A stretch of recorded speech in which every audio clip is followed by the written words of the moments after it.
बुद्ध जयंती वैसाख दीपोत्सव 2026 आणि वेन विशुद्धानंद बोधी फाउंडेशनच्या वतीने बुद्ध जयंती वैसाख दीपोत्सव कार्यक्रमाचा लोगो भदंत विशुद्धानंद बोधी महाथेरो आणि भीमराव आंबेडकर यांच्या हस्ते प्रकाशित करण्यात आला। भदंत शिलबोधी स्थवीर यांनी समितीचे कोषाध्यक्ष म्हणून कार्यक्रमाची सुरुवात केली।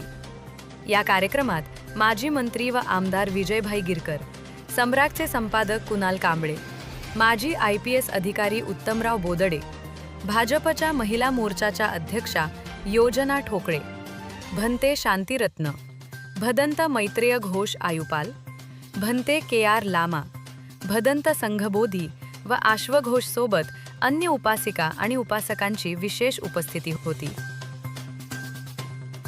शहरामध्ये करू, त्याचा प्रचार प्रसार करू। हा आमचा सर्व शिष्यगण खूप ताकदीनिशी कामाला लागलेला आहेत। इथं कमी आलेले आहेत, आणखी मोठ्या संख्येमध्ये उपस्थित राहणार आहेत बुद्ध पौर्णिमेला। तर आपण सर्व त्याचे साक्षीदार राहूया आणि सर्वांसाठी मी भिक्खू संघाच्या वतीने यांना खूप ताकद देतो, पॉवर देतो, शक्ती देतो की त्यांनी खूप ताकदीनिशी हा कार्यक्रम संपूर्ण जगभर याची स्तुती व्हावी, अशा प्रकारचं त्यांना प्रेरणा देत राहू आणि तुमच्या सर्वांसाठी मंगल कामना करूया। Compassion will built by the authentic follower of the Buddha, Dhamma and Sangha. या देशातल्या त्रिरत्न संघाच्या त्रिरत्न अनुमोदनाचे उपासक, उपासिका आणि बौद्ध भिक्खू एकत्र येऊन या ऐतिहासिक निर्णयाला आपल्या प्रत्यक्ष रूपाने पूर्णत्व देतील संकल्प केला की जुहूच्या किनाऱ्यावरती करूया।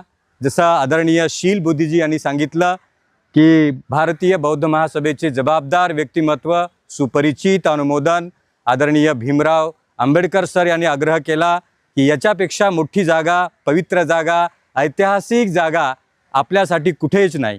आपण या जे काही राहील लागेल आपण इथे उभं करू आणि वैशाख पौर्णिमेचा या मातीतला पहिला दिवा पूजनीय बोधिसत्वाच्या त्या श्रेष्ठ बोधिसत्व स्मृतींना साक्ष ठेवून आता तो दिवा समुद्रात प्रज्वलित करूया आणि 1000 बौद्ध भिक्खूंचे 1000 दिवे आणि 1 लाख